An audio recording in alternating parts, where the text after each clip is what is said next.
हैदर साहब, मुझे बताइएगा सर, शाह महमूद कुरैशी साहब कह रहे हैं कि आज फिर बल्कि उन्होंने कहा है कि आप लोग एफएटीएफ के लिए की जाने वाली कानून साजी को नैब से मशरूत कर रहे थे। ऐसा क्यों है? एक तरफ सर पाकिस्तान का मामला है, इस पर नैब को क्यों लाया जा रहा है? हैदर साहब। बिस्मिल्लाहिर्रहमानिर्रहीम, बहुत शुक्रिया। देखिए, जो आज की हुकूमती वज़रा की स्टेटमेंट जो पार्लियामान में कल भी स्टेटमेंट दी गई और आज भी, मैं ये समझता हूँ कि ये फैक्ट से बिल्कुल मुतरादिफ है और हक़ाइक़ पर मबनी नहीं है। एक हुकूमत जिसको फैटफ में पिछले साल सितंबर अक्टूबर में टाइम मिला, बाकी जो उसके कंप्लायंस नहीं की गई थी जिन मामलात पर, उस पर अमल दरामद करने की और ग्रे लिस्ट पे रखा गया, तो ये हुकूमत जो है उसके ऊपर कोई खातिफा कानून साजी नहीं कर पाई। और जो वज़ीर मौसूफ़ हैं वो काश के ये हुकूमत को और ऐवान को बताते कि 6 महीने से ज़्यादा अरसा लग गया ये बिल जो है कौमी असम्बली की जो लॉ एंड जस्टिस कमेटी है उसको रेफ़र ही नहीं किया गया और ना ही इसके ऊपर हुकूमत की तरफ से कोई संजीदगी हुई, ना ही कोई इक़दाम हुआ।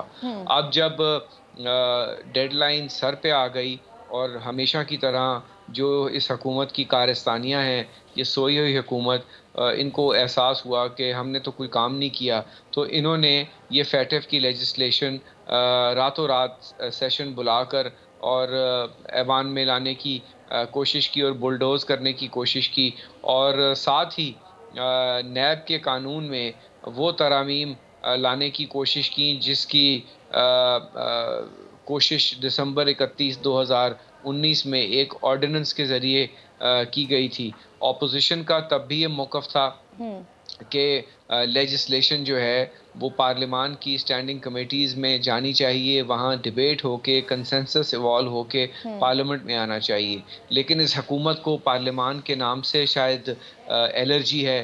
पार्लियामेंट्री बिज़नेस के अलावा हर वो गाली गलोच और फ़िक्रे कसे जाते हैं, कोई संजीदा बात नहीं होती। तो अब सवाल ये पैदा होता है कि हुकूमत ऑपोजिशन पर इल्ज़ाम जो लगा रही है, इसकी कोई बुनियाद नहीं है।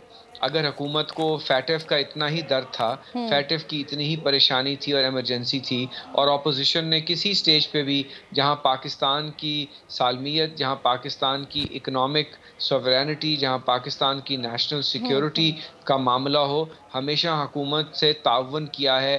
खुजा इस बात के कि हुकूमत ने कभी भी ऑपोजिशन के साथ एक मुनासब नहीं रखा, तो उनकी बुनियादी जिम्मेवारी है। तो अब जब ऐसी तरामीम नैब ऑर्डिनेंस में पेश की गई और ये 4 बिल्स इकट्ठे जो हैं हाउस में टेबल कर दिए गए और ऑपोजिशन को कहा गया कि आप रातों रात इनको बुलडोज करें और पास करें, वरना हम आपको ब्लेम करेंगे कि आप तो फैटफ की लेजिस्लेशन रोकना चाहते हैं, तो ये नहायत गैर पार्लिमानी रवैया है, गैर नामुनासिब रवैया है और ये वही रवैया है जो 2 साल से ये लूली लंगड़ी रंगीली सरकार जो है वो उस पर कारबंद है।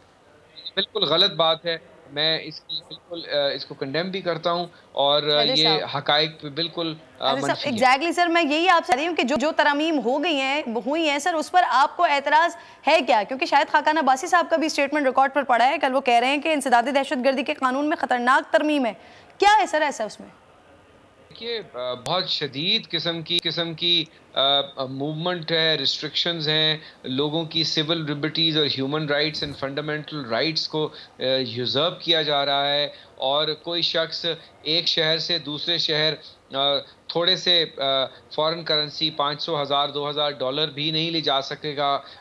उन लोगों को कहीं पे पकड़ा जा सकेगा, सर्च एंड सीज किया जा सकेगा और ये एक बनाना रिपब्लिक बनाई जा रही है। यह एक बिल्कुल डिक्टेटोरियल रिजीम्स में भी ऐसा काम नहीं होता। इसी तरीके से आपकी जो चादर और चार दीवारी का तहफ़्फ़ुज़ है उसको पामाल किया जा रहा है और बहुत शदीद जो प्रोटेक्शंस हैं आइन में, और कोई कानून आइन से मुतसादिम नहीं बन सकता और हुकूमत फैटफ के अम्ब्रेला के नीचे लग ये रहा है कि जैसे माजी में आपने देखा कि मिलिट्री कोर्ट्स बनाए गए, उस वक़्त एक ज़रूरत थी, तो अब फैटेफ की जो कंप्लायंस है, फैटेफ ने तो ये बिल्कुल नहीं कहा कि आप किसी के घर में घुस जाएं, किसी की गाड़ी में घुस जाएं, कि लोगों को बग़ैर किसी सबूत के पकड़ लें, जिस तरह नैब उठा लेती है। और हमें ये शदीद एतराज़ है कि फैटेफ के नाम के ऊपर ऐसे भयानक और ड्रैकोनियन कवानीन और कवानीन में तब्दीलियाँ की जा रही हैं, जिससे लोगों की ज़िंदगियाँ, लोगों की फंडामेंटल राइट्स, आप देखिए कि दिन दहाड़े सहाफ़ी गायब हो जाते हैं इस्लामाबाद के शहर इक़्तिदार से। तो ऐसी चीज़ें डाली जा रही हैं इन कवानीन में कि किसी के ऊपर भी एंटी मनी लॉन्ड्रिंग का आप इल्ज़ाम लगा दें और आप उसको उठा लें। और सर जो हैदर साहब जो पॉइंटर्स सर आप बता रहे हैं ना, ये इस पे तो बात करनी पड़ेगी, क्योंकि तशवीशनाक पॉइंटर्स आप बता रहे हैं।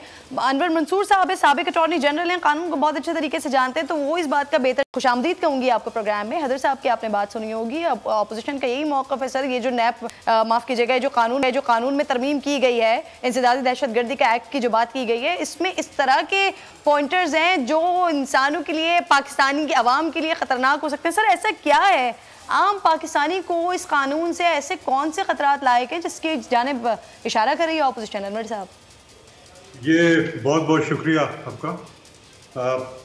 मैंने जाहिर है कि ये आज ही पास हुआ है लॉ, और लॉ तो नहीं बल्कि नेशनल असेंबली से अभी पास हुआ है। और इसके अंदर बहुत इम्पोर्टेंट चीज़ जो इन्होंने डाली है वो चंद अमेंडमेंट्स हैं, तकरीबन कोई 11 अमेंडमेंट्स हैं इसमें टोटल। और उन 11 अमेंडमेंट्स में मैं आपको सीधा चीज़ें बता दूं क्या क्या किया है, उसके बाद फिर मैं उस पर एक्सप्लेन कर दूंगा।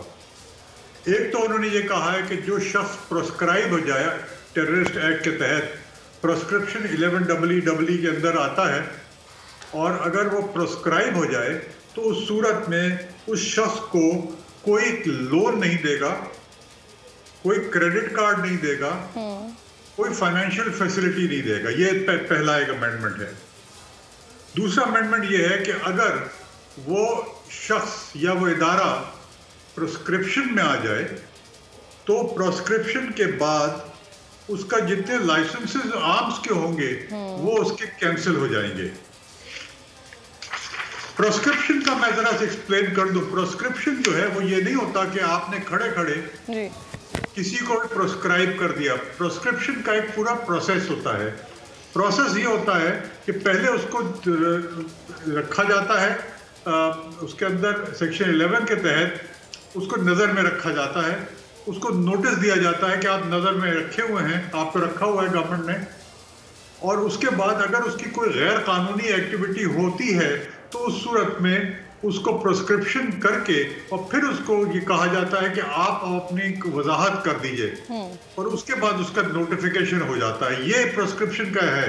तो एक प्रोस्क्रिप्शन का पूरा तरीका प्रिस्क्राइब किया हुआ है टेररिस्ट एक्ट के अंदर। अब उस टेररिस्ट एक्ट में जो उसके बाद जो चीज़ें करनी थी जो कि टेररिस्ट एक्ट में नहीं थी, कि एक शख्स को प्रिस्क्रिप्शन हो गया है, वो टेररिस्ट के दायरे में आ गया है, तो उसके लिए जाहिर है कि उसकी चंद चीज़ें रोकना ज़रूरी है। कॉन्स्टिट्यूशन ये कहता है कि आप हर आदमी आज़ाद है, बिल्कुल कोई इसकी पाबंदी, सब्जेक्ट टू लॉ, कि जो कानून बना हुआ है उसके तहत वो चलेगा। अब उसके बाद एक और अमेंडमेंट जो आया है वो आया है कि अगर कोई शख्स प्रोस्क्राइब हो जाए तो उसके लिए कोई उसको असिस्ट नहीं करेगा, उसको कोई पैसे नहीं देगा, उसको कोई ऐसी चीज नहीं करेगा जिसमें कि उसको पार्टिसिपेशन का उत्सर आ जाए। वो एक है। अगला जो आया है वो ये आया है कि जितनी ऑर्गेनाइजेशंस हैं, अगर कोई डायरेक्टली या इनडायरेक्टली इन्वॉल्व होगी तो उसके लिए भी वही सजा होगी जो एक प्रोस्क्राइब्ड आदमी के लिए हो सकती है अगर वो उसमें। अब इसके साथ जी अनवर साहब ये बताइएगा, मुझे जो अमेंडमेंट हुई है, बात मुझे कुलभूषण वाले मामले पर ऑपोजिशन बात कर रही थी कि इसके लिए सदारती ऑर्डिनेंस लाने की जरूरत नहीं थी, ये पहले भी हो सकता था, तो क्या फिर ये बात दुरुस्त कंसीडर की जाए ऑपोजिशन की? नहीं जी, और वो बिल्कुल अलग चीज है जो ऑपोजिशन बात कर रही है। शायद उन्होंने कानून पढ़ा भी नहीं है, उन्होंने जजमेंट नहीं पढ़ा है। मैं आपको बता दूं कि जजमेंट के अंदर जो आईसीजे का जजमेंट है उसके अंदर एक चीज लिखी हुई है कि पाकिस्तान जो है अपने कवानीन के मुताबिक और कोई ऐसी चीज करेगा जिसमें कि उसको रिव्यू और रिकंसिडरेशन का वो दिया जाए। पाकिस्तान के लिए कहा है।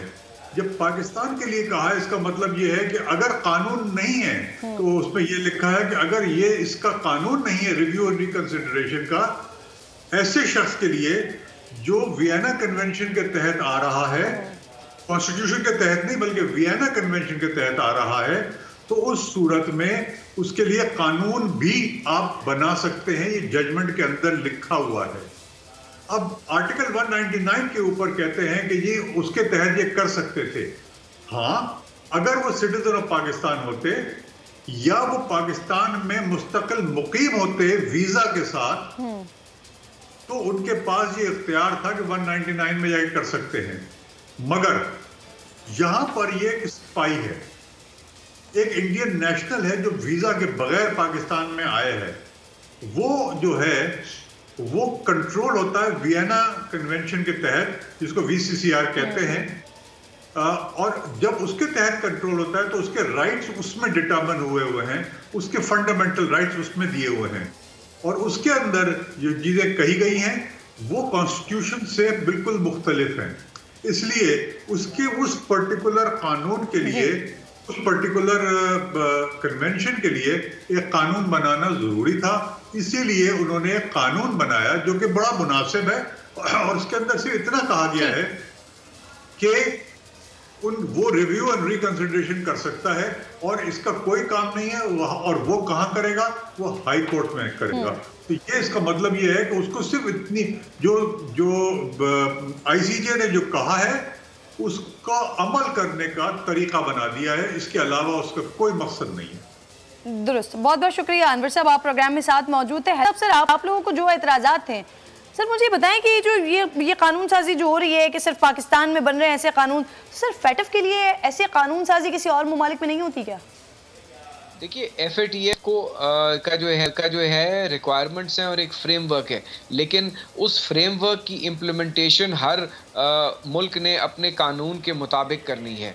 उन्होंने एक बॉटम लाइन ये दी है कि आपके मुल्क में अगर पैसा आएगा बाहर से तो आपने ऐसी इक़दामात करनी है कि वो एंटी टेररिज्म या मनी लॉन्ड्रिंग की वो फंडिंग जो है उसको आप पकड़ सकें। लेकिन ये कहीं पे भी नहीं है, कहीं दुनिया के किसी मुल्क में नहीं है कि आप इस तरीके से इस काम को अचीव करने में या इस हदफ को अचीव करने में या मुमकिन करने में आप जो है ऐसे कानून में तरामीम इस तरह की कर दें कि लोगों का जीना ढूभर हो जाए।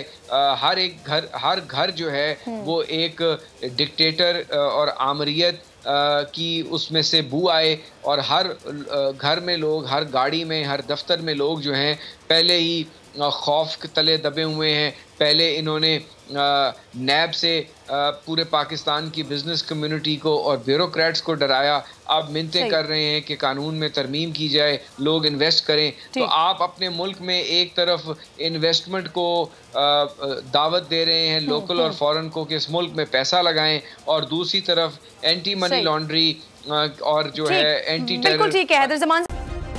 सब्सक्राइब करें और बेल दबाएं ताकि कोई खबर रह न जाए।